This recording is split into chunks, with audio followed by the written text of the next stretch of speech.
بسم الله الرحمن الرحيم. ألف لام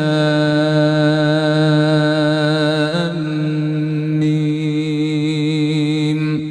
ذلك الكتاب لا ريب فيه هدى للمتقين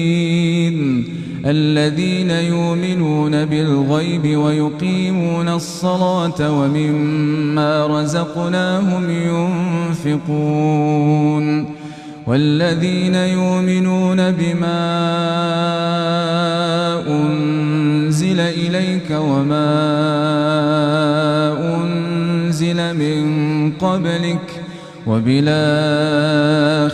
هم يوقنون أولئك على هدى من ربهم وأولئك هم المفلحون. إن الذين كفروا سواء عليهم أنذرتهم أم لم تنذرهم لا يؤمنون. ختم الله على قلوبهم وعلى سمعهم وعلى أبصارهم غشاوة ولهم عذاب عظيم. ومن الناس من يقول آمنا بالله وباليوم الآخر وما هم بمؤمنين يخادعون الله والذين آمنوا وما يخادعون إلا أنفسهم وما يشعرون. في قلوبهم مرض فزادهم الله مرضا ولهم عذاب أليم بما كانوا يكذبون. وإذا قيل لهم لا تفسدوا في الأرض قالوا إنما نحن مصلحون ألا إنهم هم المفسدون ولكن لا يشعرون. وإذا قيل لهم آمنوا كما آمن الناس قالوا أنؤمن كما آمن السفهاء ألا إنهم هم السفهاء ولكن لا يعلمون. وإذا لقوا الذين آمنوا قالوا آمنا وإذا خلوا إلى شياطينهم قالوا إنا معكم إنما نحن مستهزئون. الله يستهزئ بهم ويمدهم في طغيانهم يعمهون. أولئك الذين اشتروا الضلالة بالهدى فما ربحت تجارتهم وما كانوا مهتدين. مثلهم كمثل الذي استوقد نارا فلما أضاءت ما حوله ذهب الله بنورهم وتركهم في ظلمات لا يبصرون. صم بكم عمي فهم لا يرجعون. أو كصيب من السماء فيه ظلمات ورعد وبرق يجعلون أصابعهم في آذانهم من الصواعق حذر الموت والله محيط بالكافرين. يكاد البرق يخطف أبصارهم كلما أضاء أضاء لهم مشوا فيه وإذا أظلم عليهم قاموا ولو شاء الله لذهب بسمعهم وأبصارهم إن الله على كل شيء قدير. يا أيها الناس اعبدوا ربكم الذي خلقكم والذين من قبلكم لعلكم تتقون الذي جعل لكم الأرض فراشا والسماء بناء وأنزل من السماء ماء فأخرج به من الثمرات رزقا لكم فلا تجعلوا لله أندادا وأنتم تعلمون. وإن كنتم في ريب مما نزلنا على عبدنا فاتوا بسورة من مثله وادعوا شهداءكم من دون الله إن كنتم صادقين فإن لم تفعلوا ولن تفعلوا فاتقوا النار التي وقودها الناس والحجارة أعدت للكافرين. وبشر الذين آمنوا وعملوا الصالحات أن لهم جنات تجري من تحتها الأنهار كلما رزقوا منها من ثمرة رزقا قالوا هذا الذي رزقنا من قبل وأتوا به متشابها ولهم فيها أزواج مطهرة وهم فيها خالدون. إن الله لا يستحيي أن يضرب مثلا ما بعوضة فما فوقها فأما الذين آمنوا فيعلمون أنه الحق من ربهم وأما الذين كفروا فيقولون ماذا أراد الله بهذا مثلا يضل به كثيرا ويهدي به كثيرا وما يضل به إلا الفاسقين الذين ينقضون عهد الله من بعد ميثاقه ويقطعون ما أمر الله به أن يوصل ويفسدون في الأرض أولئك هم الخاسرون. كيف تكفرون بالله وكنتم أمواتا فأحياكم ثم يميتكم ثم يحييكم ثم إليه ترجعون. هو الذي خلق لكم ما في الأرض جميعا ثم استوى إلى السماء فسواهن 7 سماوات وهو بكل شيء عليم. وإذ قال ربك للملائكة إني جاعل في الأرض خليفة قالوا أتجعل فيها من يفسد فيها ويسفك الدماء ونحن نسبح بحمدك ونقدس لك قال إني أعلم ما لا تعلمون. وعلم آدم الأسماء كلها ثم ثم عرضهم على الملائكة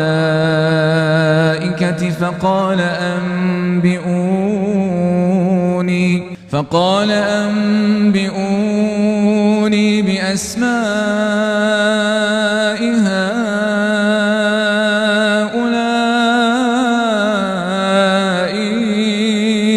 إن كنتم صادقين. قالوا سبحانك لا علم لنا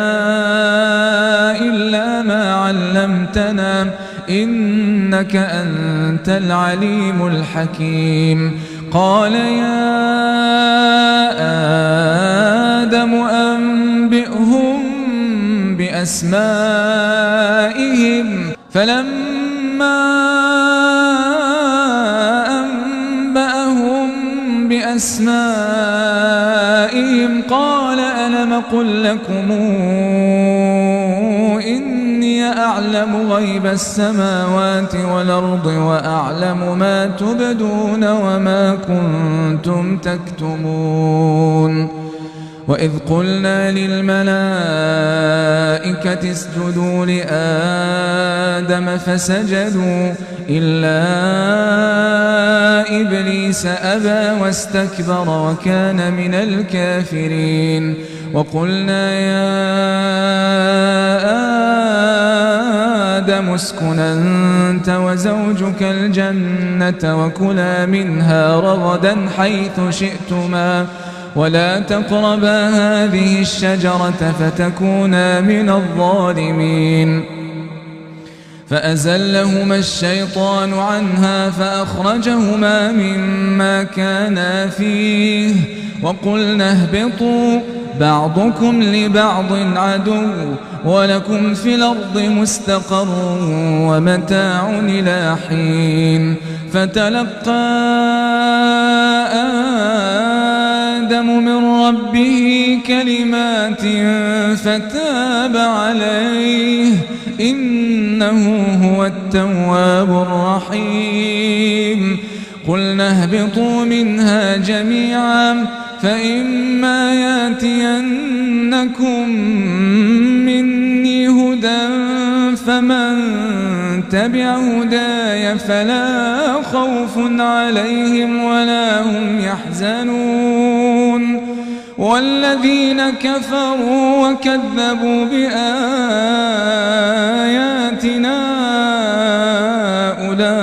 أولئك أصحاب النار هم فيها خالدون. يا بني إسرائيل اذكروا نعمتي التي أنعمت عليكم وأوفوا بعهدي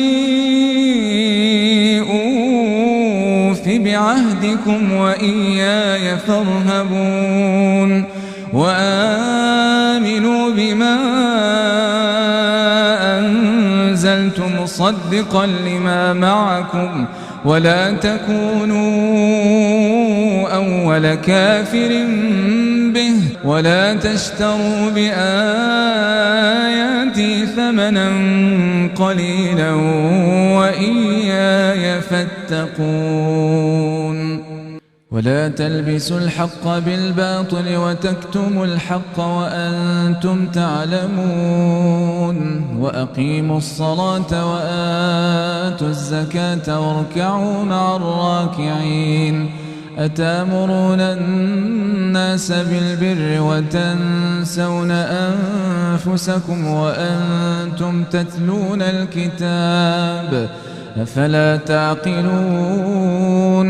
واستعينوا بالصبر والصلاة وإنها لكبيرة إلا على الخاشعين الذين يظنون أنهم ملاقو ربهم وأنهم إليه راجعون. يا بني إسرائيل اذكروا نعمتي التي أنعمت عليكم وأني فضلتكم على العالمين. واتقوا يوما لا تجزي نفس عن نفس شيئا ولا يقبل منها شفاعة ولا يؤخذ منها عدل ولا هم ينصرون. وإذ نجيناكم من آل فرعون يسومونكم سوء العذاب يذبحون أبناءكم ويستحيون نساءكم وفي ذلكم بلاء من ربكم عظيم. وإذ فرقنا بكم البحر فأنجيناكم وأغرقنا آل فرعون وأنتم تنظرون. وإذ واعدنا موسى 40 ليلة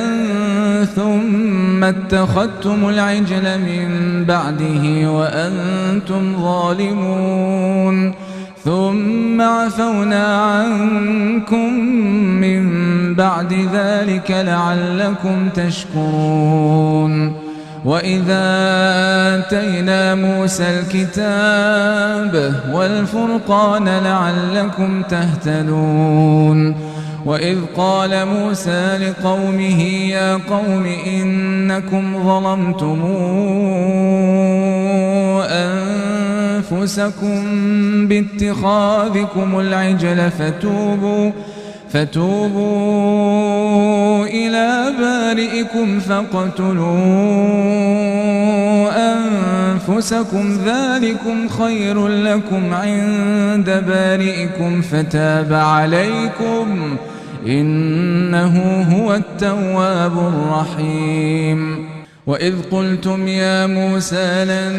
نؤمن لك حتى نرى الله جهرة فأخذتكم الصاعقة وأنتم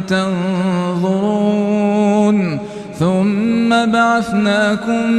من بعد موتكم لعلكم تشكرون. وظللنا عليكم الغمام وأنزلنا عليكم المن والسلوى كلوا من طيبات ما رزقناكم وما ظلمونا ولكن كانوا أنفسهم يظلمون. وإذ قلنا ادخلوا هذه القرية فكلوا منها حيث شئتم رغدا وادخلوا الباب سجدا وقولوا حطة يغفر لكم خطاياكم وسنزيد المحسنين. فبدل الذين ظلموا قولا غير الذي قيل لهم فأنزلنا على الذين ظلموا رجزا من السماء بما كانوا يفسقون. وإذ استسقى موسى لقومه فقلنا اضرب بعصاك الحجر فانفجرت منه 12 عينا قد علم كل أناس مشربهم كلوا واشربوا من رزق الله ولا تعثوا في الأرض مفسدين. وإذ قلتم يا موسى لن نصبر على طعام واحد فادع لنا ربك يخرج لنا مما تنبت الأرض من بقلها وقثائها وفومها وعدسها وبصلها قال أتستبدلون الذي هو أدنى بالذي هو خير اهبطوا مصرا فإن لكم ما سألتم وضربت عليهم الذلة والمسكنة وباءوا بغضب من الله ذلك بأنهم كانوا يكفرون بآيات الله ويقتلون النبيين بغير الحق ذلك بما عصوا وكانوا يعتدون إن الذين آمنوا والذين هادوا والنصارى والصابين من آمن بالله واليوم الآخر وعمل صالحا فلهم أجرهم عند ربهم ولا خوف عليهم ولا هم يحزنون وإذا أخذنا ميثاقكم ورفعنا فوقكم الطور خذوا ما آتيناكم بقوة واذكروا ما فيه لعلكم تتقون ثم توليتم من بعد ذلك فلولا فضل الله عليكم ورحمته لكنتم من الخاسرين ولقد علمتم الذين اعتدوا منكم في السبت فقلنا لهم كونوا قردة خاسئين فجعلناها نكالا لما بين يديها وما خلفها وموعظة للمتقين وإذ قال موسى لقومه إن الله يأمركم أن تذبحوا بقرة قالوا أتتخذنا هزؤا قال أعوذ بالله أن أكون من الجاهلين قالوا ادع لنا ربك يبين لنا ما هي قال إنه يقول إنها بقرة لا فارض ولا بكر عوان بين ذلك فافعلوا ما تؤمرون قالوا ادع لنا ربك يبين لنا ما لونها قال إنه يقول إنها بقرة صفراء فاقع لونها تسر الناظرين قالوا ادع لنا ربك يبين لنا ما هي إن البقرة شابه علينا وإنا إن شاء الله لمهتدون قال إنه يقول إنها بقرة لا ذلول تثير الأرض ولا تسقي الحرث مسلمة لا شية فيها قالوا لا نجئت بالحق فذبحوها وما كانوا يفعلون وإذ قتلتم نفسا فادارأتم فيها والله مخرج ما كنتم تكتمون فقلنا اضربوه ببعضها كذلك يحيي الله الموتى ويريكم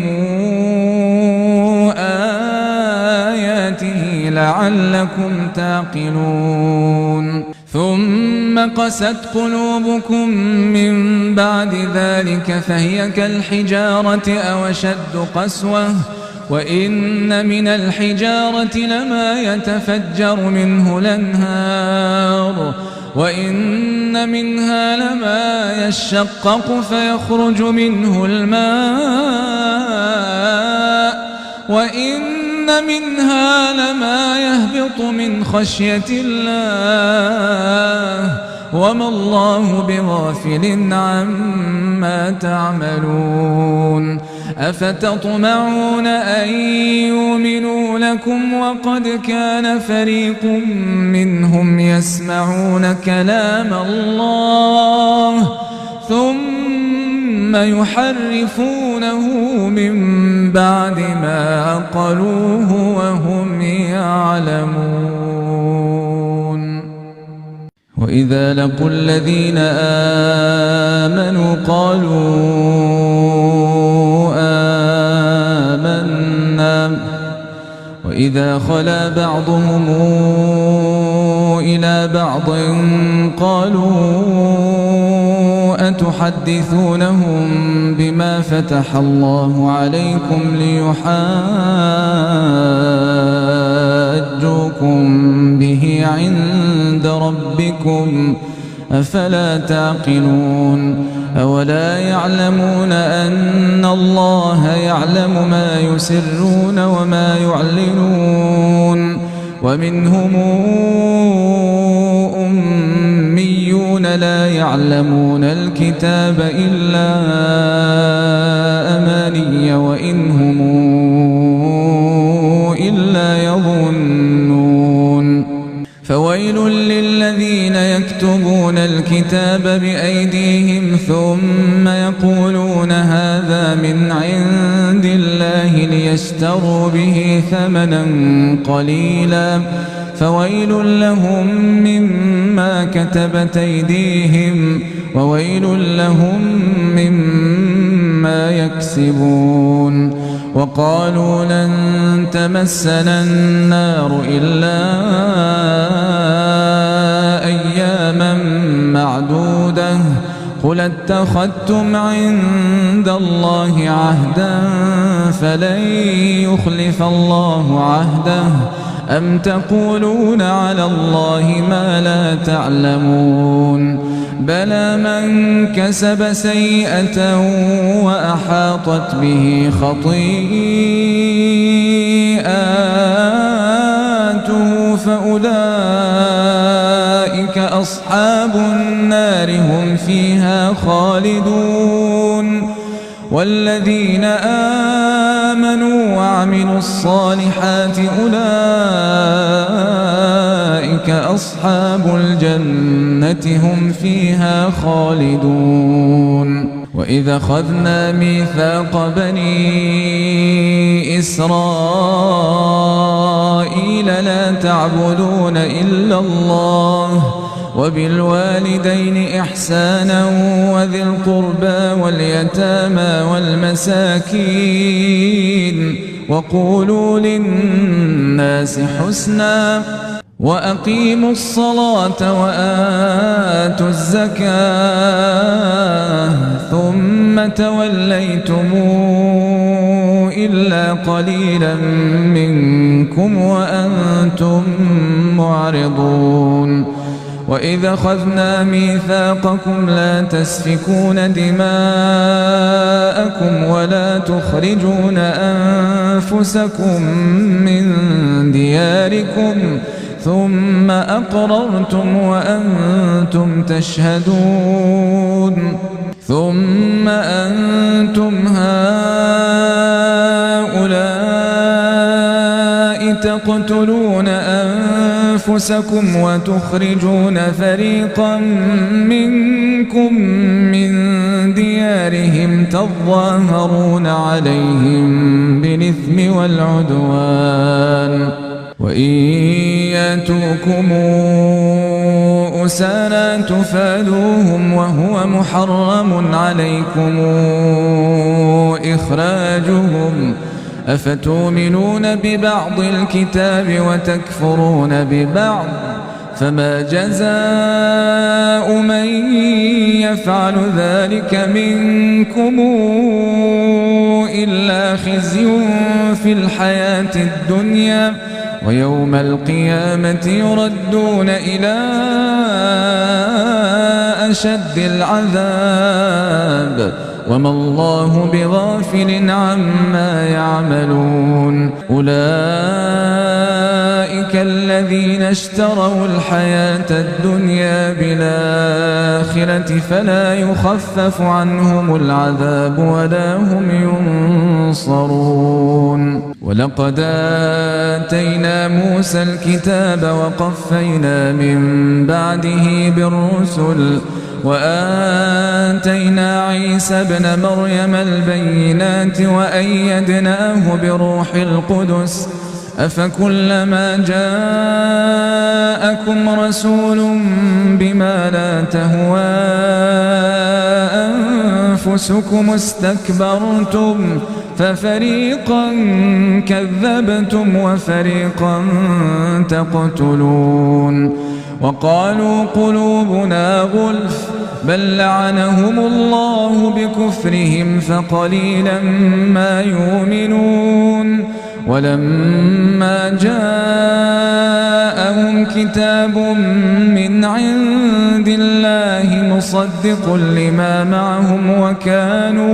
وكانوا من قبل يستفتحون على الذين كفروا فلما جاءهم ما عرفوا كفروا به فلعنة الله على الكافرين بئس ما اشتروا به أنفسهم أن يكفروا بما أنزل الله بغيا أن ينزل الله من فضله على من يشاء من عباده فباءوا بغضب على غضب وللكافرين عذاب مهين وإذا قيل لهم آمنوا بما أنزل الله قالوا نؤمن بما أنزل علينا ويكفرون بما وراءه وهو الحق مصدقا لما معهم قل فلم تقتلون أنبياء الله من قبل إن كنتم مؤمنين ولقد جاءكم موسى بالبينات ثم اتخذتم العجل من بعده وأنتم ظالمون وإذا أخذنا ميثاقكم ورفعنا فوقكم الطور خذوا ما آتيناكم بقوة واسمعوا قالوا سمعنا وعصينا وأشربوا في قلوبهم العجل بكفرهم قل بئس ما يأمركم به إيمانكم إن كنتم مؤمنين قل إن كانت لكم الدار الآخرة عند الله خالصة من دون الناس فتمنوا الموت إن كنتم صادقين ولن يتمنوه أبدا بما قدمت أيديهم والله عليم بالظالمين ولتجدنهم أحرص الناس على حياة ومن الذين أشركوا يود أحدهم لو يعمر 1000 سنة وما هو بمزحزحه من العذاب أن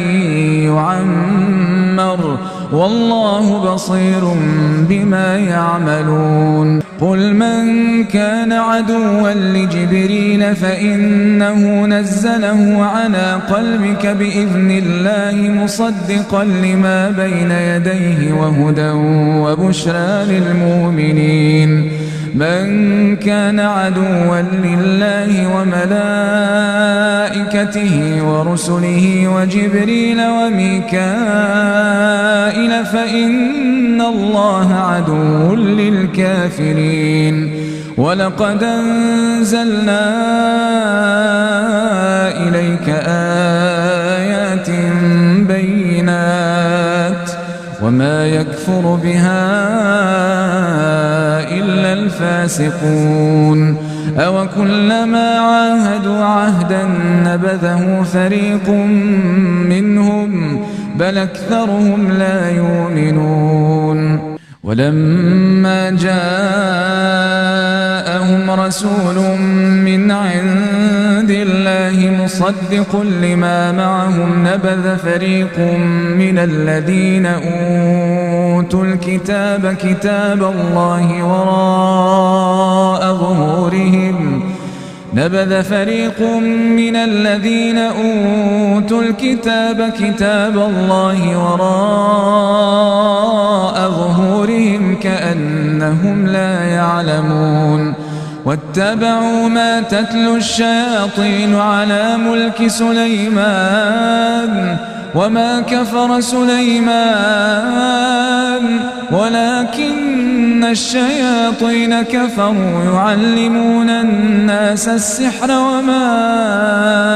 أنزل على الملكين ببابل هاروت وماروت وما يعلمان من أحد حتى يقولا إنما نحن فتنة فلا تكفر فيتعلمون منهما ما يفرقون به بين المرء وزوجه وما هم بضارين به من أحد إلا بإذن الله ويتعلمون ما يضرهم ولا ينفعهم ولقد علموا لمن اشتراه ما له في الآخرة من خلاق ولبئس ما شروا به أنفسهم لو كانوا يعلمون ولو أنهم آمنوا واتقوا لمثوبة من عند الله خير لو كانوا يعلمون يا أيها الذين آمنوا لا تقولوا راعنا وقولوا انظرنا واسمعوا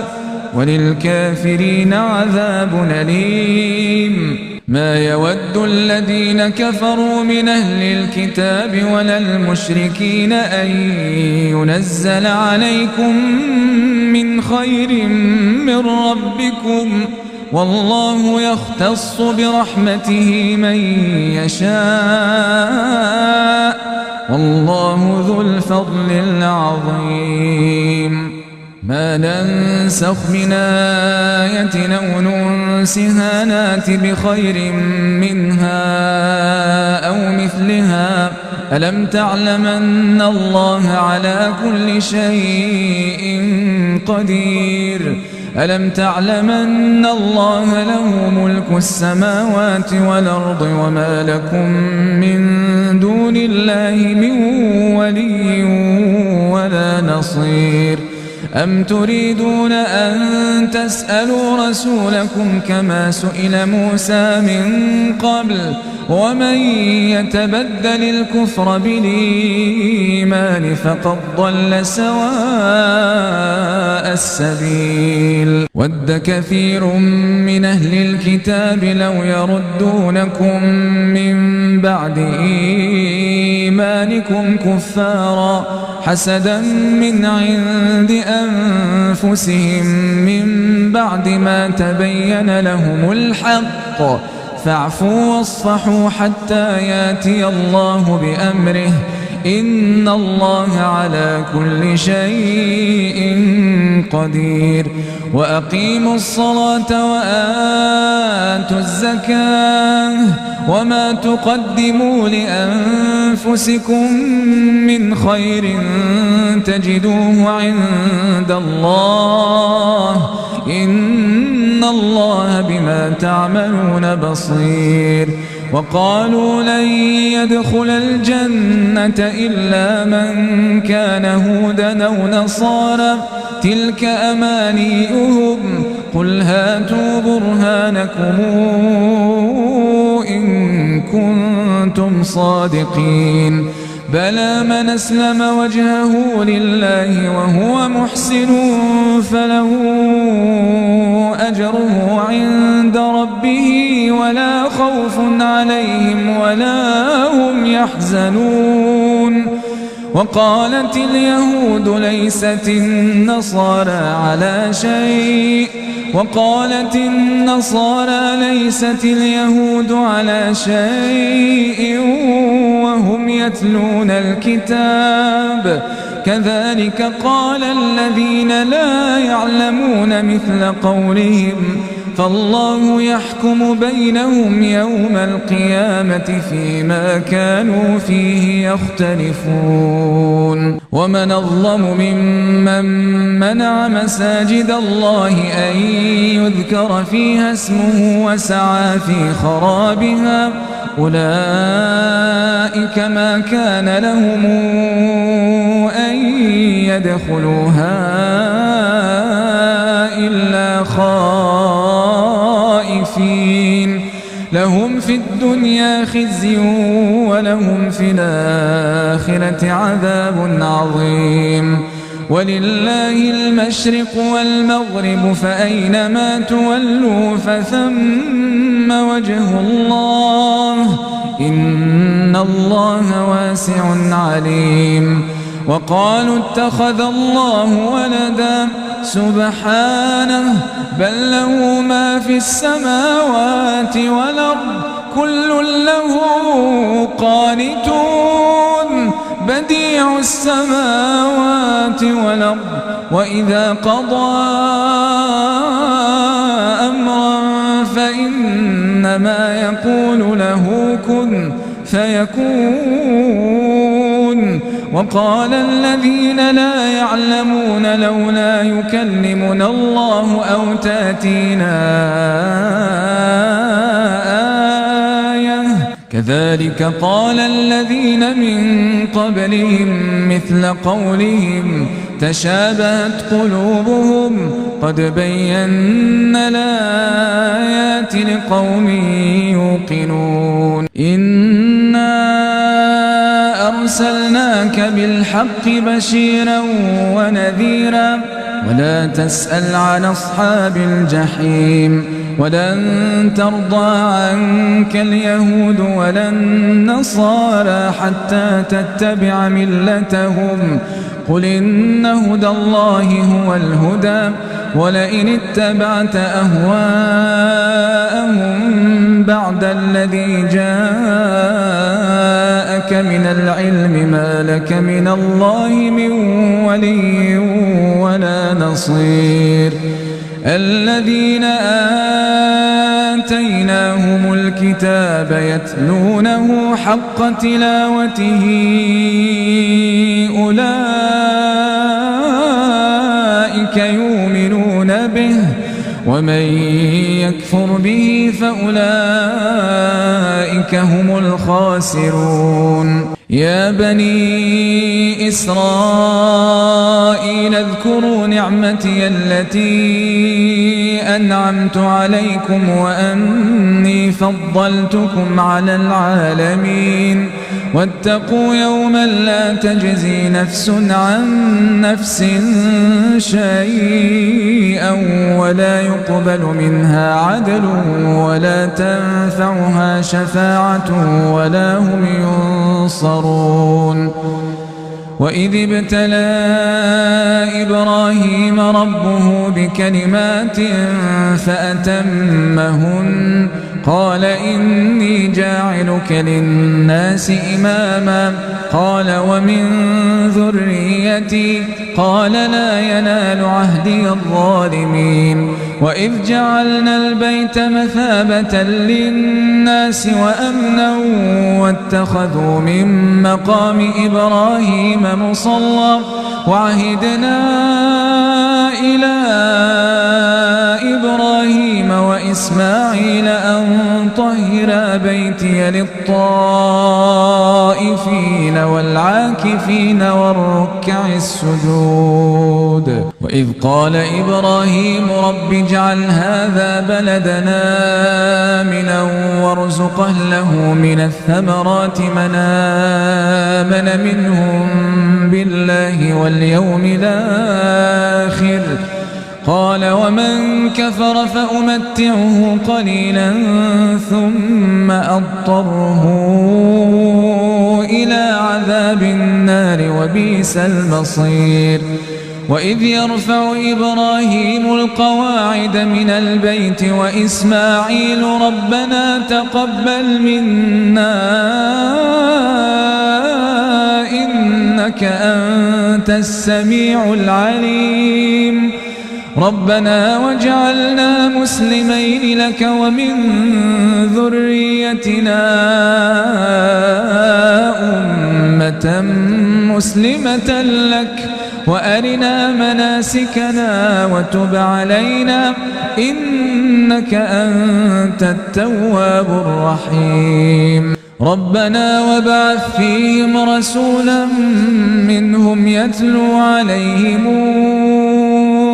آياتك ويعلمهم الكتاب والحكمة ويزكيهم إنك أنت العزيز الحكيم ومن يرغب عن ملة إبراهيم إلا من سفه نفسه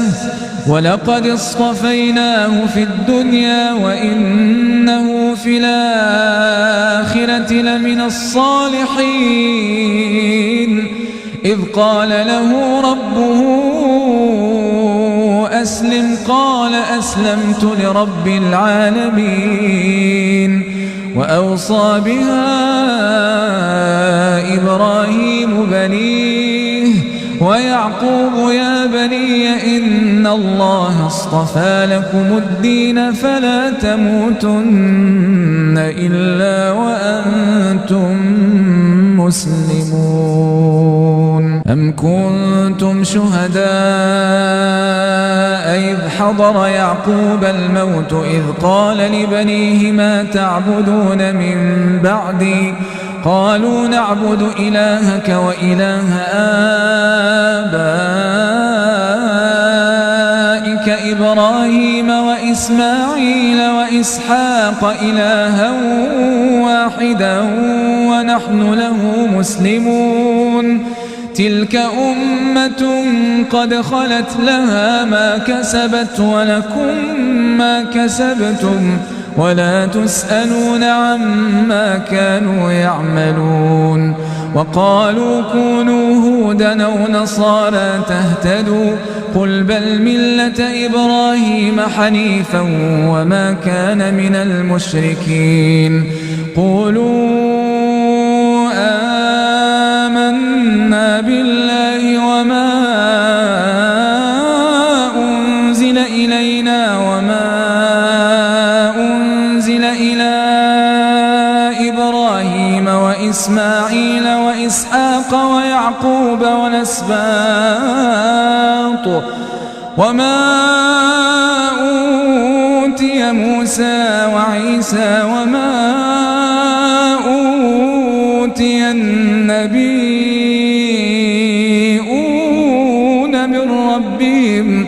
لا نفرق بين أحد منهم ونحن له مسلمون فإن آمنوا بمثل ما آمنتم به فقد اهتدوا وإن تولوا فإنما هم في شقاق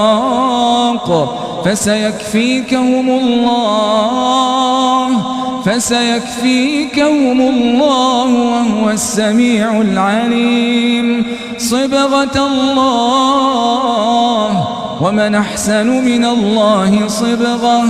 ونحن له عابدون قل تحاجوننا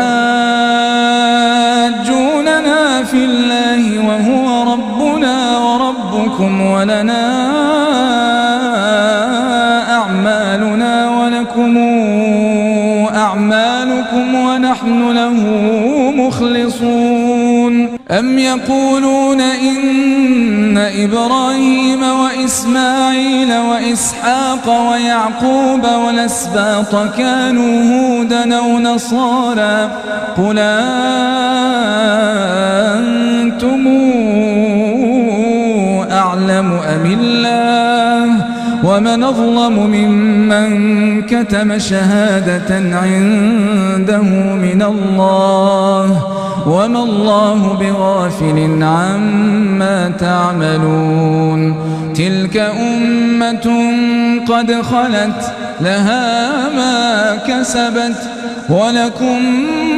ما كسبتم ولا تسألون عما كانوا يعملون.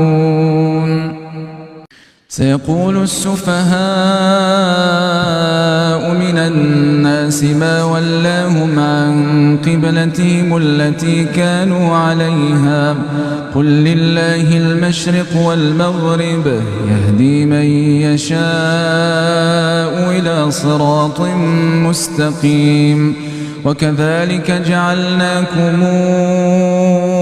أمة وسطا لتكونوا شهداء على الناس ويكون الرسول عليكم شهيدا. وما جعلنا القبلة التي كنت عليها إلا لنعلم من يتبع الرسول ممن ينقلب على عقبيه وإن كانت لكبيرة إلا على الذين هدى الله وما كان الله ليضيع إيمانكم إن الله بالناس لرؤوف رحيم. قد نرى تقلب وجهك في السماء فلنولينك قبلة ترضاها فول وجهك شطر المسجد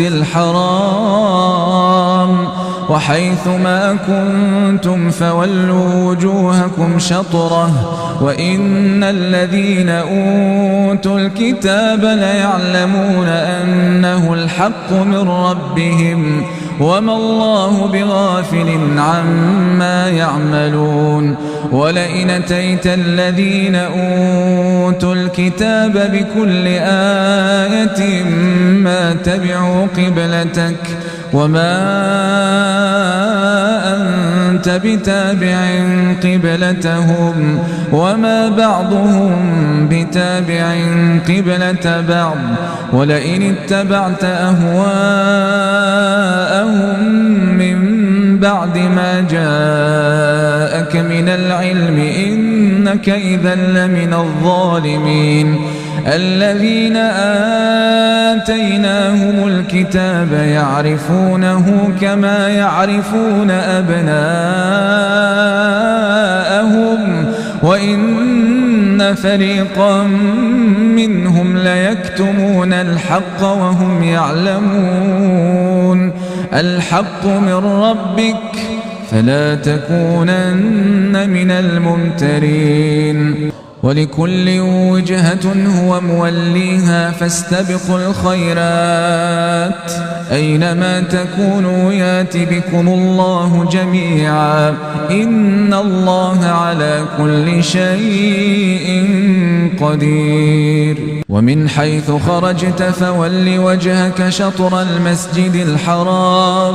وإنه للحق من ربك وما الله بغافل عما تعملون. ومن حيث خرجت فول وجهك شطر المسجد الحرام وحيث ما كنتم فولوا وجوهكم شطره لئلا يكون للناس عليكم حجة إلا الذين ظلموا منهم فلا تخشوهم واخشوني ولأتم نعمتي عليكم ولعلكم تهتدون. كما أرسلنا فيكم رسولا منكم يتلو عليكم آياتنا ويزكيكم ويعلمكم الكتاب والحكمة ويعلمكم ما لم تكونوا تعلمون. فاذكروني أذكركم واشكروا لي ولا تكفرون. يا أيها الذين آمنوا استعينوا بالصبر والصلاة إن الله مع الصابرين ولا تقولوا لمن يقتل في سبيل الله أموات بل أحياء ولكن لا تشعرون ولنبلونكم بشيء من الخوف والجوع ونقص من الأموال والأنفس والثمرات وبشر الصابرين الذين إذا أصابتهم مصيبة قالوا إنا لله وإنا إليه راجعون أولئك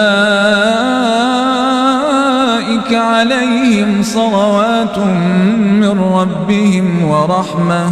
وأولئك هم المهتدون إن الصفا والمروة من شعائر الله فمن حج البيت أو اعتمر فلا جناح عليه أن يطوف بهما ومن تطوع خيرا فإن الله شاكر عليم إن الذين يكتمون ما أنزلنا من البينات والهدى من بعد ما بيناه للناس في الكتاب أولئك يلعنهم الله ويلعنهم اللاعنون إلا الذين تابوا وأصلحوا وبينوا فأولئك أتوب عليهم وأنا التواب الرحيم إن الذين كفروا وماتوا وهم كفار أولئك عليهم لعنة الله والملائكة والناس أجمعين خالدين فيها لا يخفف عنهم العذاب ولا هم ينظرون وإلهكم إله واحد لا إله إلا هو الرحمن الرحيم إن في خلق السماوات والأرض واختلاف الليل والنهار والفلك التي تجري في البحر بما ينفع الناس وما أنزل الله من السماء من ماء فأحيا به الأرض بعد موتها وبث فيها من كل دابة وتصريف الرياح والسحاب المسخر بين السماء والأرض لآيات لقوم يعقلون ومن الناس من يتخذ من دون الله أندادا يحبونهم كحب الله والذين آمنوا أشد حبا لله ولو ترى الذين ظلموا إذ يرون العذاب أن القوة لله جميعا وأن الله شديد العذاب إذ تبرأ الذين اتبعوا من الذين اتبعوا ورأوا العذاب وتقطعت بهم الأسباب وقال الذين اتبعوا لو أن لنا كرة فنتبرأ منهم كما تبرأوا منا كذلك يريهم الله أعمالهم حسرات عليهم وما هم بخارجين من النار يا أيها الناس الناس كلوا مما في الأرض حلالا طيبا ولا تتبعوا خطوات الشيطان إنه لكم عدو مبين إنما يأمركم بالسوء والفحشاء وأن تقولوا على الله ما لا تعلمون وإذا قيل لهم اتبعوا ما أنزل الله قالوا بل نتبع ما ألفينا عليه آباءنا أولو كان آباؤهم لا يعقلون شيئا ولا يهتدون ومثل الذين كفروا كمثل الذي ينعق بما لا يسمع إلا دعاء ونداء صم بكم عمي فهم لا يعقلون يا أيها الذين آمنوا كلوا من طيبات ما رزقناكم واشكروا لله إن كنتم إياه تعبدون إنما حرم عليكم الميتة والدم ولحم الخنزير وما أهل به لغير الله فمن اضطر غير باغ ولا عاد فلا إثم عليه إن الله غفور رحيم إن الذين يكتمون ما أنزل الله من الكتاب ويشترون به ثمنا قليلا أولئك ما يأكلون في بطونهم إلا النار ولا يكلمهم الله يوم القيامة ولا يزكيهم ولهم عذاب أليم أولئك الذين اشتروا الضلالة بالهدى والعذاب بالمغفرة فما أصبرهم على النار ذلك بأن الله نزل الكتاب بالحق وإن الذين اختلفوا في الكتاب لفي شقاق بعيد ليس البر أن تولوا وجوهكم قبل المشرق والمغرب ولكن البر من آمن بالله واليوم الآخر والملائكة والكتاب والنبيين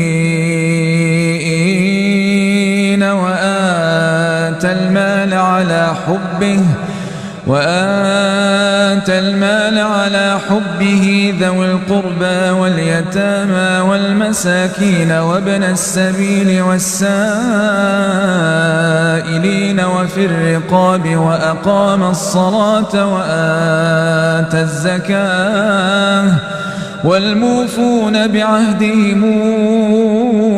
إذا عاهدوا والصابرين في البأساء والضراء وحين البأس أولئك الذين صدقوا وأولئك هم المتقون يا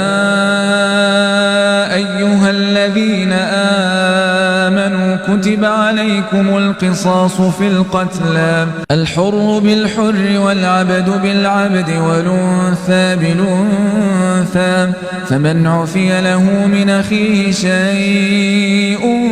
فاتباع بالمعروف وأداء إليه بإحسان ذلك تخفيف من ربكم ورحمة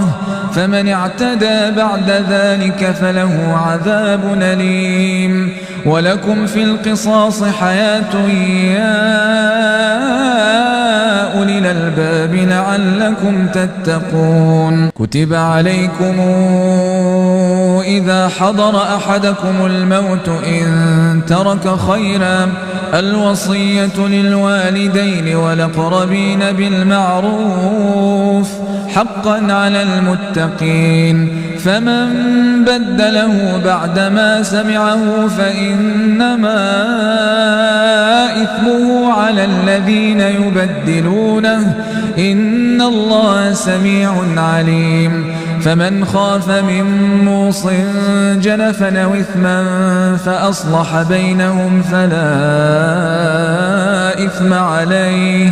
إن الله غفور رحيم يا أيها الذين آمنوا كتب عليكم الصيام كما كتب على الذين من قبلكم لعلكم تتقون أياما معدودات فمن كان منكم مريضا أو على سفر فعدة من أيام أخر وعلى الذين يطيقونه فدية طعام مساكين فمن تطوع خيرا فهو خير له وأن تصوموا خير لكم إن كنتم تعلمون شهر رمضان الذي أنزل فيه القرآن هدى للناس وبينات من الهدى والفرقان فمن شهد منكم الشهر فليصمه ومن كان مريضا أو على سفر فعدة من أيام أخر يريد الله بكم اليسر ولا يريد بكم العسر ولتكملوا العدة ولتكبروا الله على ما هداكم ولعلكم تشكرون وإذا سألك عبادي عني فإني قريب أجيب دعوة الداعي إذا دعان فليستجيبوا لي وليؤمنوا بي لعلهم يرشدون أحل لكم ليلة الصيام الرفث إلى نسائكم هن لباس لكم وأنتم لباس لهن علم الله أنكم كنتم تختانون أنفسكم فتاب عليكم وعفى عنكم فلا نباشروهن وابتغوا ما كتب الله لكم وكلوا واشربوا حتى يتبين لكم الخيط الأبيض من الخيط الأسود من الفجر ثم أتموا الصيام إلى الليل ولا تباشروهن وأنتم عاكفون في المساجد تلك حدود الله فلا تقربوها كذلك يبين الله آياته للناس لعلهم يتقون ولا تأكلوا أموالكم بينكم بالباطل وتدلوا بها إلى الحكام لتأكلوا فريقا من أموال الناس بالإثم وأنتم تعلمون يسألونك عن الأهلة قل هي مواقيت للناس والحج وليس البر بأن تأتوا البيوت من ظهورها ولكن البر من اتقى واتوا البيوت من أبوابها واتقوا الله لعلكم تفلحون وقاتلوا في سبيل الله الذين يقاتلونكم ولا تعتدوا إن الله لا يحب المعتدين واقتلوهم حيث ثقفتموهم وأخرجوهم من حيث أخرجوكم والفتنة أشد من القتل ولا تقاتلوهم عند المسجد الحرام حتى يقاتلوكم فيه فإن قاتلوكم فاقتلوهم كذلك جزاء الكافرين فإن انتهوا فإن الله غفور رحيم وقاتلوهم حتى لا تكون فتنة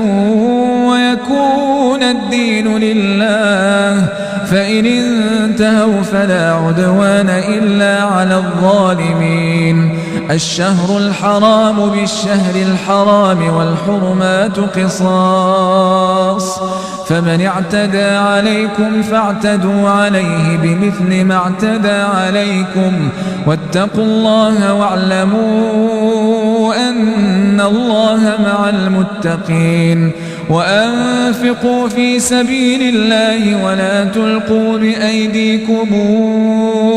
إلى التهلكة وأحسنوا إن الله يحب المحسنين وأتموا الحج والعمرة لله فإن احصرتم فما استيسر من الهدي ولا تحلقوا رؤوسكم حتى يبلغ الهدي محله فمن كان منكم مريضا أو به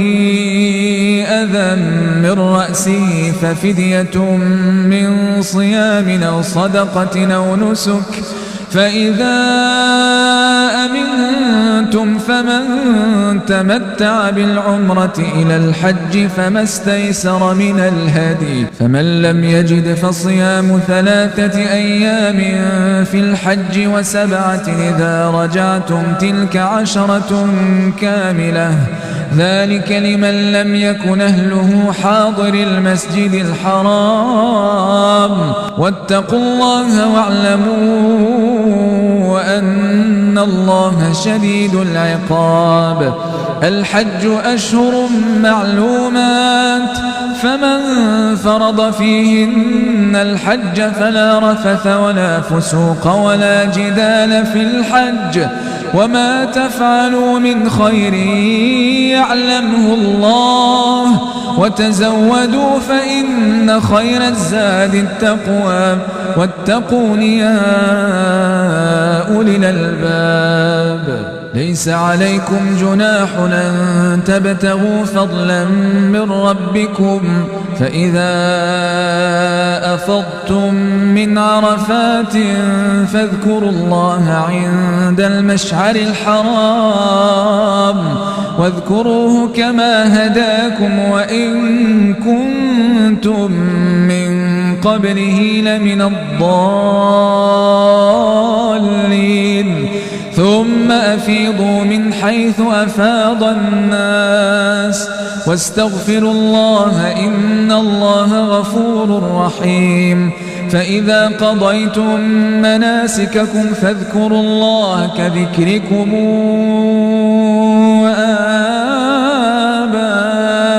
آباءكم أو أشد ذكرا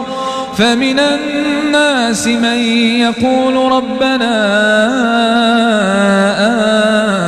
آتنا في الدنيا وما له في الآخرة من خلاق ومنهم من يقول ربنا آتنا في الدنيا حسنة وفي الآخرة حسنة وقنا عذاب النار أولئك لهم نصيب مما كسبوا والله سريع الحساب واذكروا الله في أيام معدودات فمن تعجل في يومين فلا إثم عليه ومن تأخر فلا إثم عليه لمن اتقى واتقوا الله واعلموا أنكم إليه تحشرون ومن الناس من يعجبك قوله في الحياة الدنيا ويشهد الله على ما في قلبه وهو ألد الخصام وإذا تولى سعى في الأرض ليفسد فيها ويهلك الحرث والنسل والله لا يحب الفساد. وإذا قيل له اتق الله أخذته العزة بالإثم فحسبه جهنم ولبئس المهاد. ومن الناس من يشري نفسه ابتغاء مرضات الله والله رؤوف بالعباد. يا أيها الذين آمنوا ادخلوا في السلم كافة ولا تتبعوا خطوات الشيطان إنه لكم عدو مبين. فإن زللتم من بعد ما جاءتكم البينات فاعلموا أن الله عزيز حكيم. هل ينظرون إلا أن يأتيهم الله في ظلل من الغمام والملائكة وقضي الأمر وإلى الله ترجع الأمور. سل بني إسرائيل كما آتيناهم من آية بينة ومن يبدل نعمة الله من بعد ما جاءته فإن الله شديد العقاب. زين للذين كفروا الحياة الدنيا ويسخرون من الذين آمنوا والذين اتقوا فوقهم يوم القيامة والله يرزق من يشاء بغير حساب. كان الناس أمة واحدة فبعث الله النبيين مبشرين ومنذرين وأنزل معهم الكتاب بالحق ليحكم بين الناس فيما اختلفوا فيه وما اختلف فيه إلا الذين أوتوه من بعد ما جاءتهم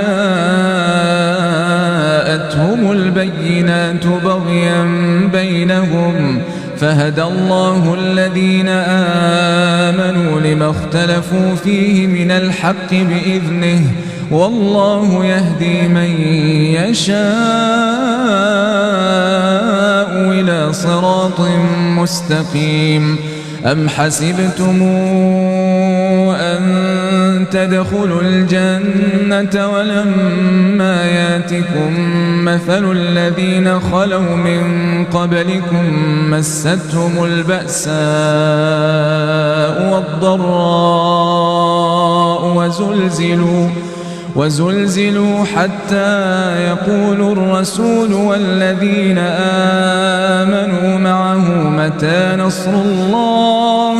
ألا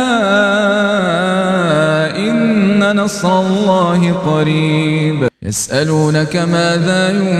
ينفقون قل ما أنفقتم من خير فللوالدين والأقربين واليتامى والمساكين وابن السبيل وما تفعلوا من خير فإن الله به عليم. كتب عليكم القتال وهو كره لكم وعسى أن تكرهوا شيئا وهو خير لكم وعسى أن تحبوا شيئا وهو شر لكم والله يعلم وأنتم لا تعلمون. يسألونك عن الشهر الحرام قتال فيه قل قتال فيه كبير وصد عن سبيل الله وكفر به والمسجد الحرام وإخراج أهله منه أكبر عند الله والفتنة أكبر من القتل ولا يزالون يقاتلونكم حتى يردوكم عن دينكم إن استطاعوا ومن يرتد منكم عن دينه فيمت وهو كافر فأولئك حبطت أعمالهم في الدنيا والآخرة وأولئك أصحاب النار هم فيها خالدون إن الذين آمنوا والذين هاجروا وجاهدوا في سبيل الله أولئك يرجون رحمة الله والله غفور رحيم يسألونك عن الخمر والميسر قل فيهما إثم كبير ومنافع للناس وإثمهما أكبر من نفعهما ويسألونك ماذا ينفقون قل العفو كذلك يبين الله لكم الآيات لعلكم تتفكرون في الدنيا والآخرة ويسألونك عن اليتامى قل إصلاح لهم خير وإن تخالطوهم فإخوانكم والله يعلم المفسد من المصلح ولو شاء الله لأعنتكم إن الله عزيز حكيم ولا تنكحوا المشركات حتى يؤمن ولأمة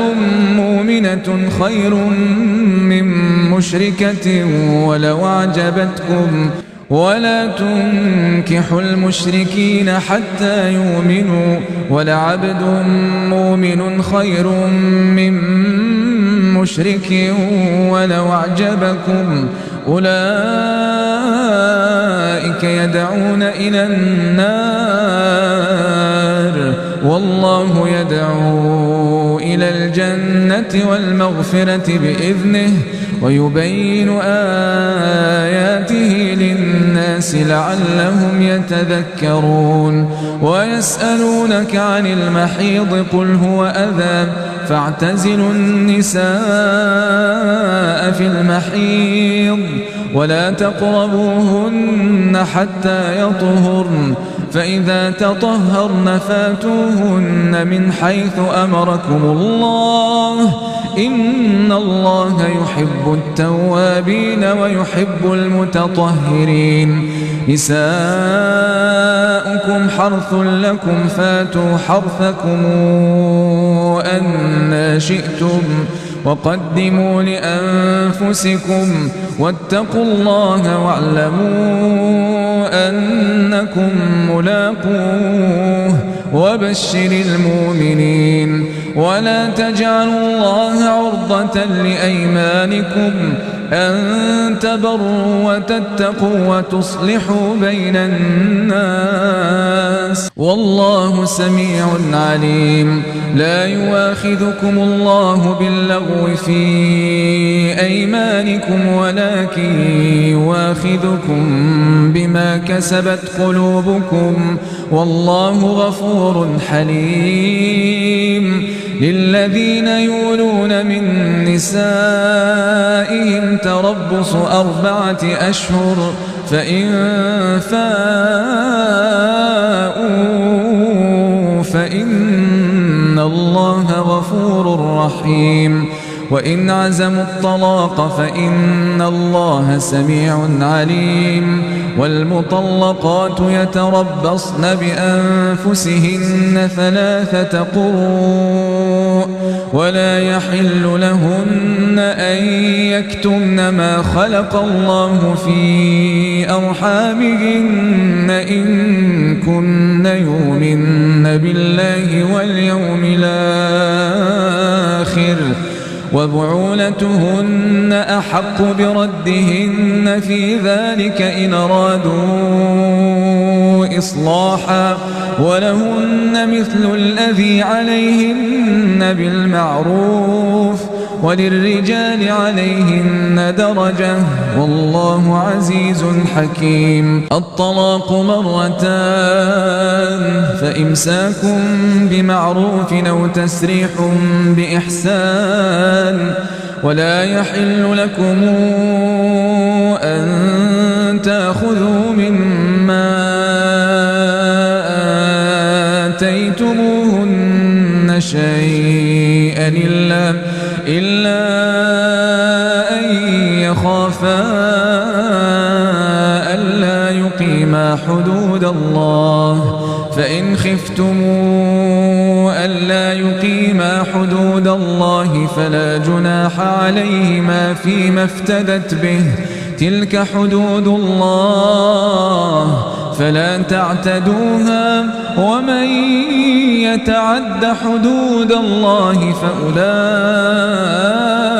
هم الظالمون. فإن طلقها فلا تحل له من بعد حتى تنكح زوجا غيره فإن طلقها فلا جناح عليهما أن يتراجعا إن ظنا أن يقيما حدود الله وتلك حدود الله يبينها لقوم يعلمون. وإذا طلقتم النساء فبلغن أجلهن فأمسكوهن بمعروف أو سرحوهن بمعروف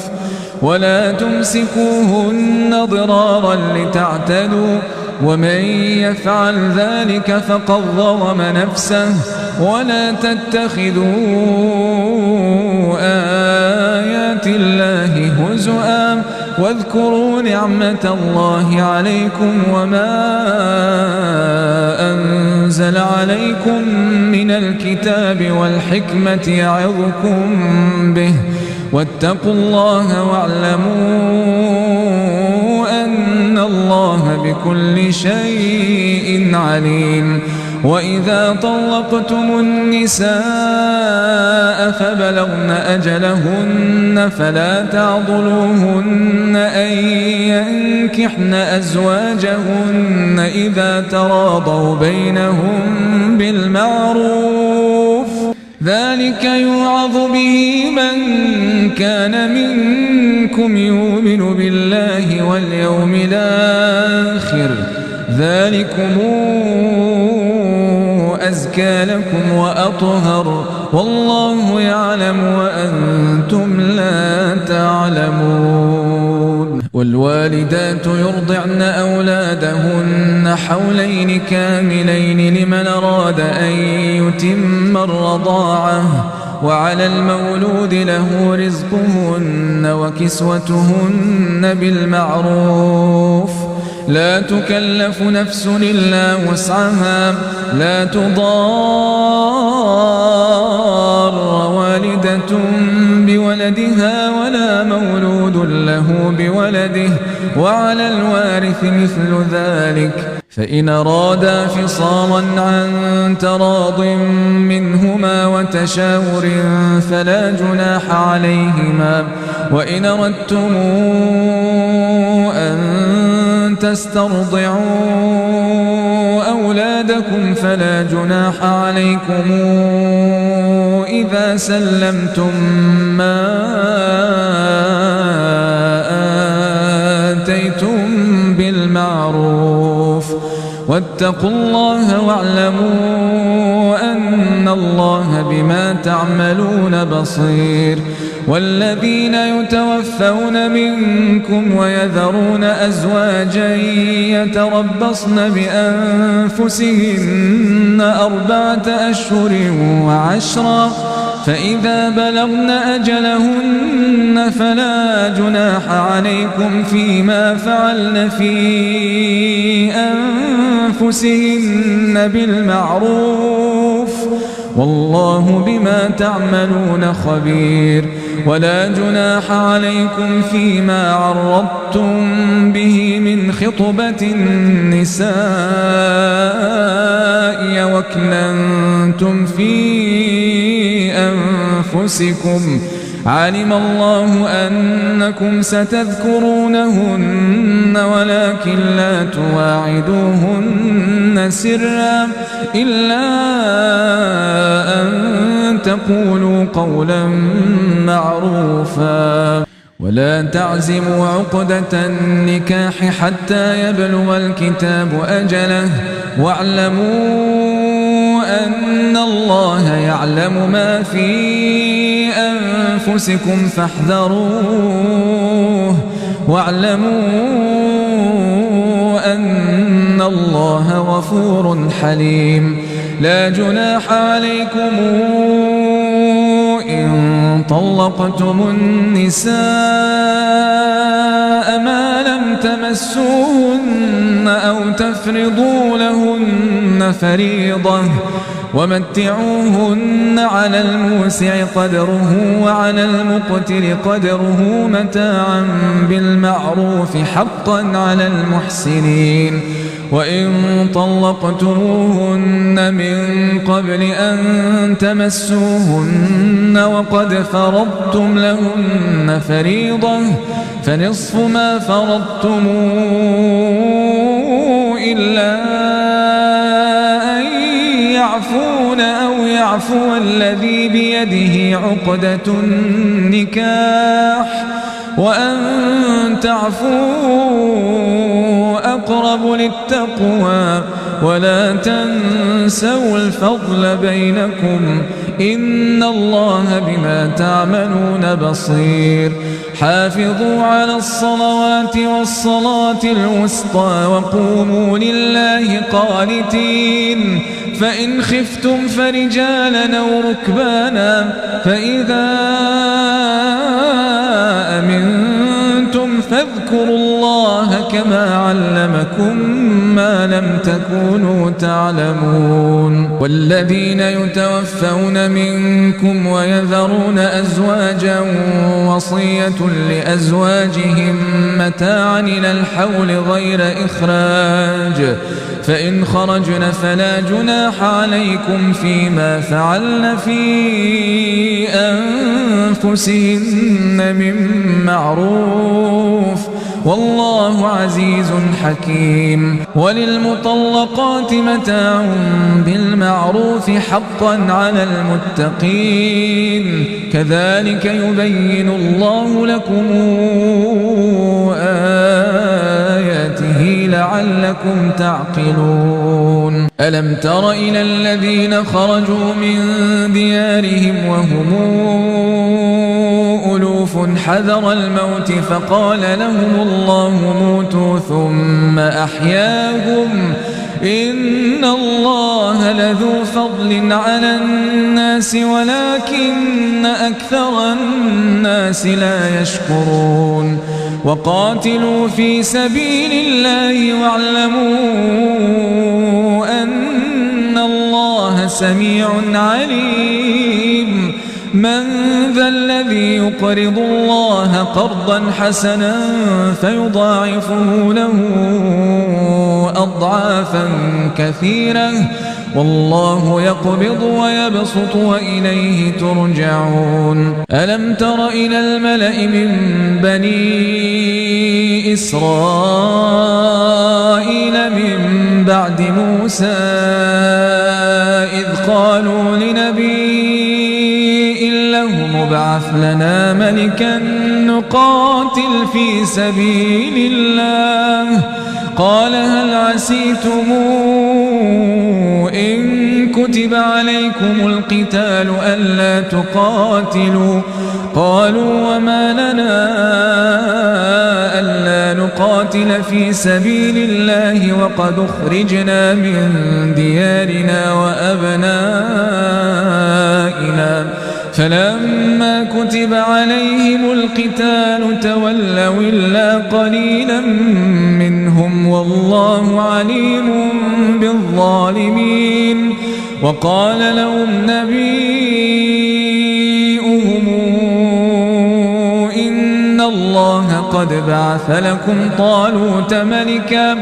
قالوا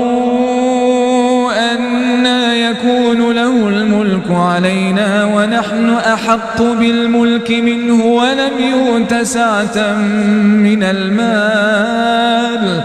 قال إن الله اصطفاه عليكم وزاده بسطة في العلم والجسم والله يؤتي ملكه من يشاء والله واسع عليم وقال لهم نبيؤهم إن آية ملكه أن يأتيكم التابوت فيه سكينة من ربكم وبقية مما ترك آل موسى وآل هارون تحمله الملائكة إن في ذلك لآية لكم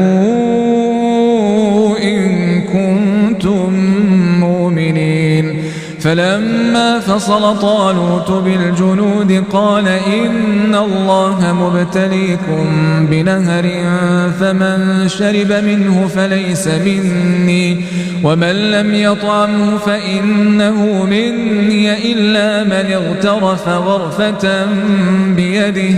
فشربوا منه إلا قليلا منهم فلما جاوزه هو والذين آمنوا معه قالوا لا طاقة لنا اليوم بجالوت وجنوده قال الذين يظنون أنهم ملاقوا الله كم من فئة قليلة غلبت فئة كثيرة بإذن الله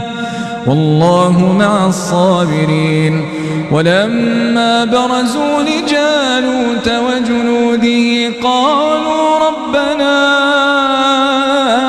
أفرغ علينا صبرا وثبت أقدامنا وانصرنا على القوم الكافرين فهزموهم بإذن الله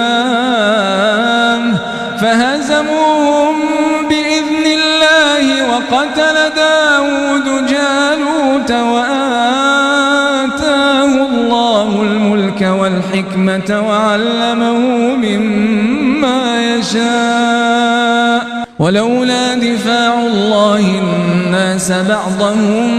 ببعض لفسدت الأرض ولكن الله ذو فضل على العالمين تلك آيات الله نتلوها عليك بالحق وإنك لمن المرسلين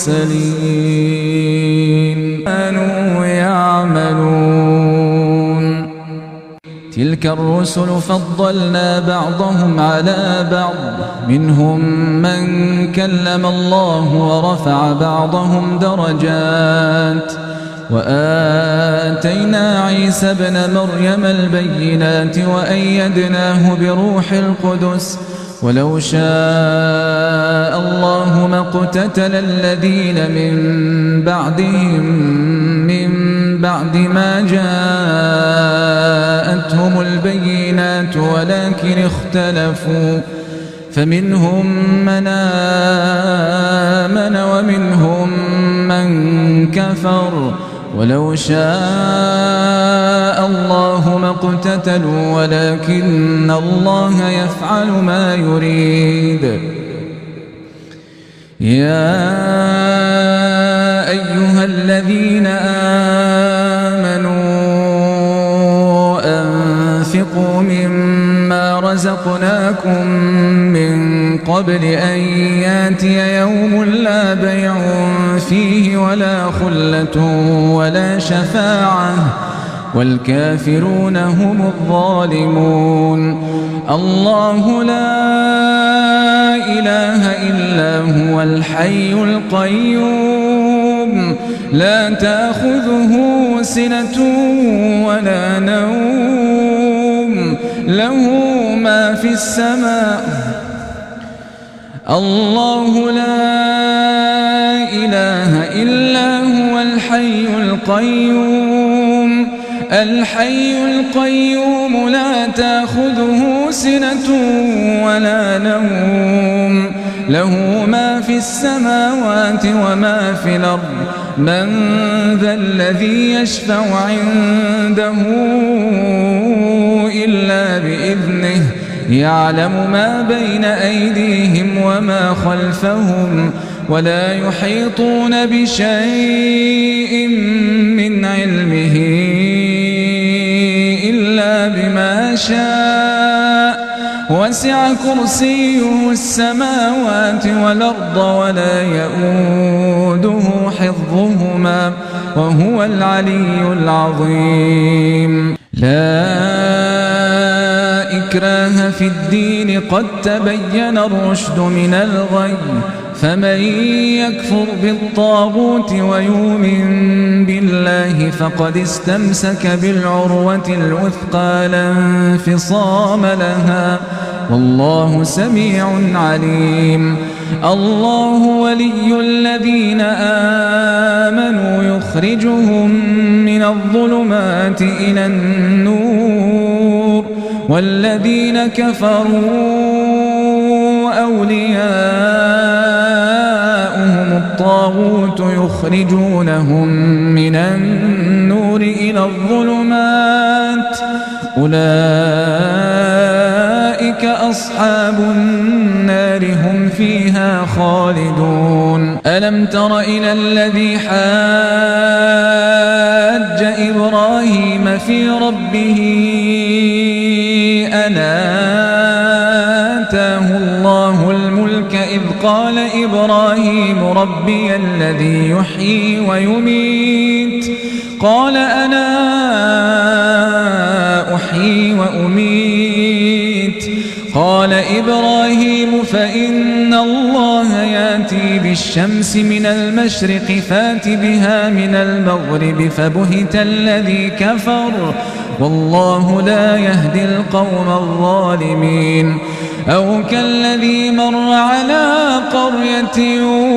وهي خاوية على عروشها قال أنى يحيي هذه الله بعد موتها فأماته الله 100 عام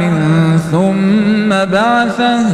قال كم لبثت قال لبثت يوما أو بعض يوم قال بل لبثت 100 عام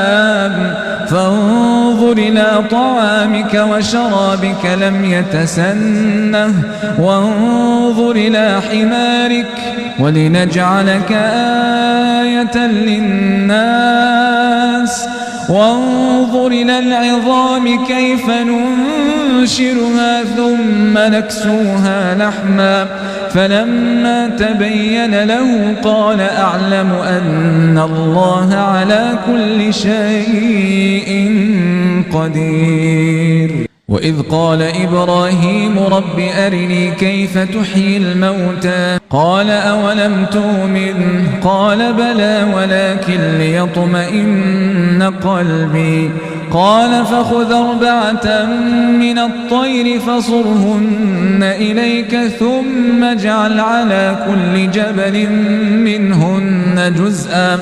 ثم ادعهن ياتينك سعيا واعلم أن الله عزيز حكيم مثل الذين ينفقون أموالهم في سبيل الله كمثل حبة أنبتت 7 سنابل في كل سنبلة 100 حبة والله يضاعف لمن يشاء والله واسع عليم الذين ينفقون أموالهم في سبيل الله ثم لا يتبعون ما أنفقوا منا ولا أذى لهم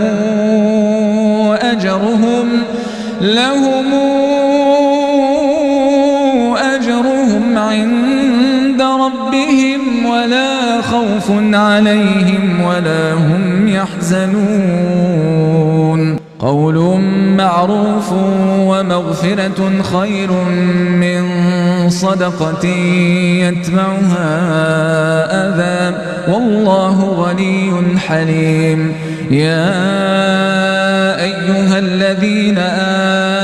آمنوا لا تبطلوا صدقاتكم بالمن ولذا كالذي ينفق ماله رئاء الناس ولا يؤمن بالله واليوم الآخر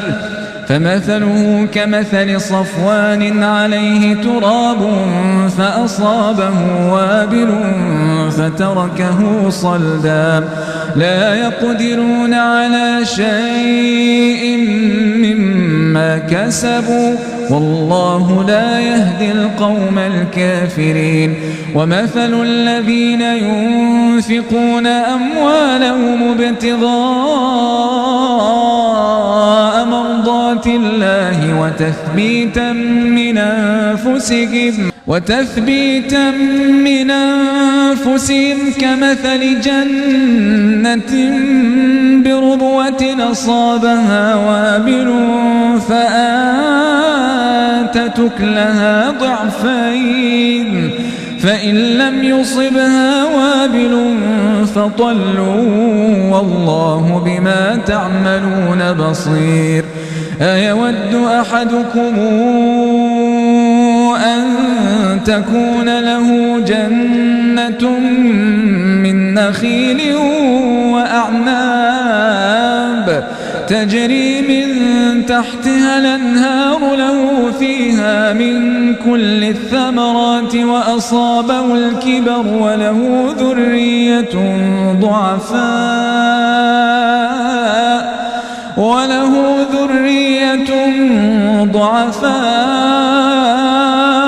فأصابها إعصار فيه نار فاحترقت كذلك يبين الله لكم الآيات لعلكم تتفكرون يا أيها الذين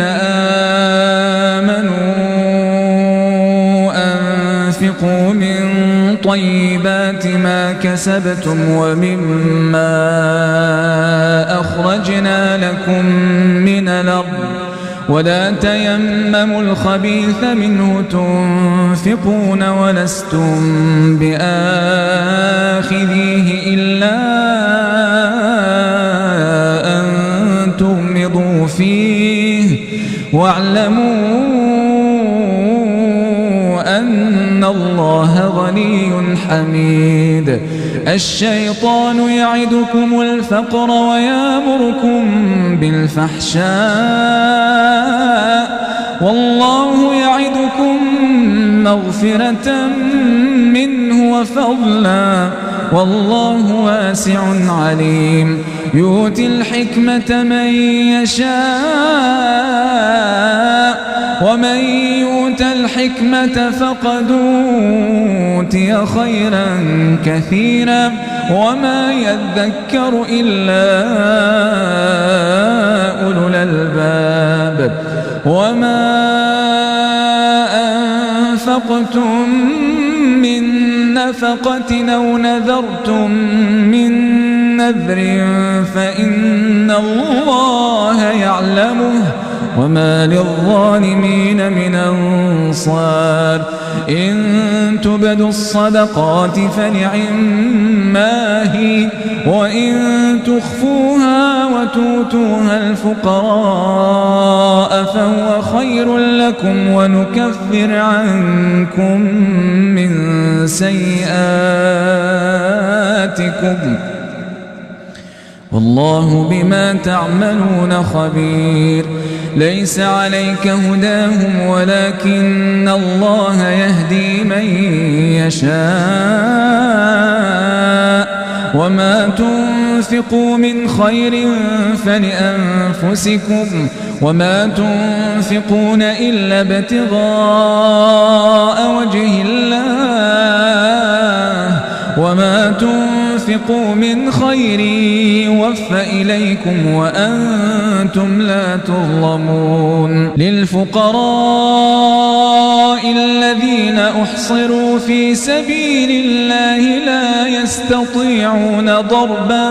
في الأرض يحسبهم الجاهل أغنياء من التعفف تعرفهم بسيماهم لا يسألون الناس إلحافا وما تنفقوا من خير فإن الله به عليم الذين ينفقون أموالهم بالليل والنهار سرا وعلانية فلهم أجرهم عند ربهم ولا خوف عليهم ولا هم يحزنون الذين يأكلون الربا لا يقومون إلا كما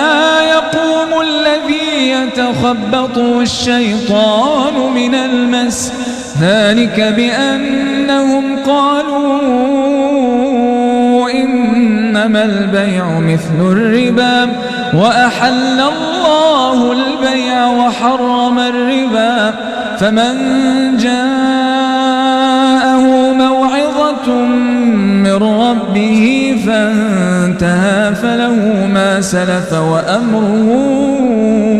إلى الله ومن عاد فأولئك أصحاب النار هم فيها خالدون يمحق الله الربا ويربي الصدقات والله لا يحب كل كفار نثيم إن الذين آمنوا وعملوا الصالحات وأقاموا الصلاة وآتوا الزكاة لهم أجرهم عند ربهم ولا خوف عليهم ولا هم يحزنون يا أيها الذين آمنوا اتقوا الله وذروا ما بقي من الربا إن كنتم مؤمنين فإن لم تفعلوا فآذنوا بحرب من الله ورسوله وإن تبتم فلكم رؤوس أموالكم لا تظلمون ولا تظلمون وإن كان ذو عسرة فنظرة إلى ميسرة وأن تصدقوا خير لكم إن كنتم تعلمون واتقوا يوما ترجعون فيه إلى الله ثم توفى كل نفس ما كسبت وهم لا يظلمون يا أيها الذين آمنوا إذا تداينتم بدين إلى أجل مسمى فاكتبوه وليكتب بينكم كاتب بالعدل ولا ياب كاتب أن يكتب كما علمه الله فليكتب وليملل الذي عليه الحق وليتق الله ربه ولا يبخس منه شيئا فإن كان الذي عليه الحق سفيها أو ضعيفا أو لا يستطيع أن يمل هو فليملل وليه بالعدل واستشهدوا شهيدين من رجالكم فإن لم يكونا رجلين فرجل وامرأتان ممن ترضون من الشهداء أن تضل إحداهما فتذكر إحداهما الأخرى ولا ياب الشهداء إذا ما دعوا ولا تسأموا أن تكتبوه صغيرا أو كبيرا إلى أجله ذلكم أقسط عند الله وأقوم للشهادة وأدنى ألا ترتابوا إلا أن تكون تجارة حاضرة تديرونها بينكم فليس عليكم جناح ألا تكتبوها وأشهدوا إذا تبايعتم ولا يضار كاتب ولا شهيد وإن تفعلوا فإنه فسوق بكم واتقوا الله ويعلمكم الله والله بكل شيء عليم. وإن كنتم على سفر ولم تجدوا كاتبا فرهان مقبوضة فإن أمن بعضكم بعضا فليؤد الذي اؤتمن أمانته وليتق الله ربه ولا تكتموا الشهادة ومن يكتمها فإنه آثم قلبه والله بما تعملون عليم. لله ما في السماوات وما في الأرض وإن تبدوا ما في أنفسكم أو تخفوه يحاسبكم به الله فيغفر لمن يشاء ويعذب من يشاء والله على كل شيء قدير. آمن الرسول بما أنزل إليه من ربه والمؤمنون كلنا آمن بالله وملائكته وكتبه ورسله لا نفرق بين أحد من رسله وقالوا سمعنا وأطعنا غفرانك ربنا وإليك المصير. لا يكلف الله نفسا إلا وسعها لها ما كسبت وعليها ما اكتسبت ربنا لا تؤاخذنا إن نسينا أو أخطأنا ربنا ولا تحمل علينا إصرا كما حملته على الذين من قبلنا ربنا ولا تحملنا ما لا طاقة لنا به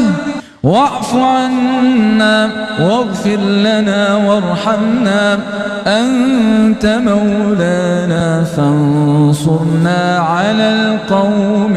الكافرين.